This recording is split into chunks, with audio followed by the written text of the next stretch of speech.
mehroblarda janjal, masjidlarda to'polon. Shuncha g'am tashvish, ummat halokatga yetyapti. Biz hali ham maqsad tahorat haqida bahslashyapmiz.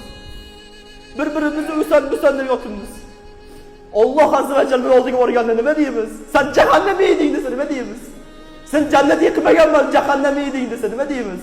Qo'limizda vasiqa yo'q-ku birortamiz jannatiysan degan. Rasululloh o'lib ketdilar-ku jannatiy degan bashoratni beradigan. Bizni qo'limizda biror bir hujjat yo'q hali jannatga kirding degan. Lekin nimaga biz hali ham Allohga beodobmiz? Nimaga Allohga hali ham odob saqlamayapmiz? Nimaga biz ilmimizga amal qilmayapmiz? O'lib ketyapti hamma. Ertaga Allohning oldiga borganda, men seni birorta amalingni qabul qilmaganman desa nima qilamiz?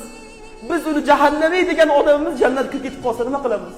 Qanchalik hokisor bo'lsa, keyin Alloh azza va jalla darajani ko'taradi, ungacha ko'tarmaydi. Ungacha hasadgina adovatda o'lib ketamiz.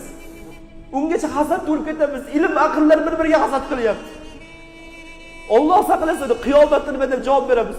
Bu din bizni otamizdan qolgan emas, Allohning dini bu. Qanchasi ilmga xizmat qilgan bo'lsa, Alloh uni oliy qilgan.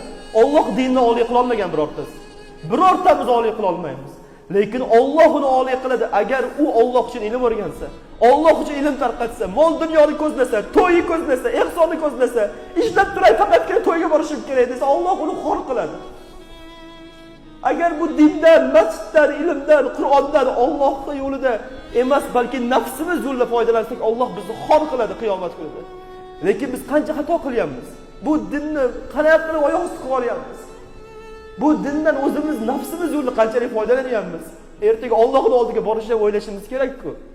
Oyatlarimiz ozgina dunyo uchun sotib olmang deyapti. Pul bersangiz xatmi Qur'on qilib beraman deydi. Allohning oyatini sotasanmi sen? Pul bersangiz xatmi Xo'jagon qilib beraman deydi. Pul bersangiz o'qib beraman, salovat aytib beraman deydi. Bizni ham ayting to'yingizga o'qib beramiz, bu qilib beramiz deydi. Allohning oyati nima? Shundan ham baravar boshqa biznes qilingan ko'ra. Allohning oyati, shiori, dini bilan o'ynashmasligimiz kerak. Ilmimizga amal qilishimiz kerak. Amal qilsakkina keyin Alloh azza va jalla bizga oxiratda daraja beradi. Agar faqat dunyoyimizni ko'zlasak, shu dunyoyimizga Alloh taolo bizni botirib qo'yadi, chiqolmay qolamiz.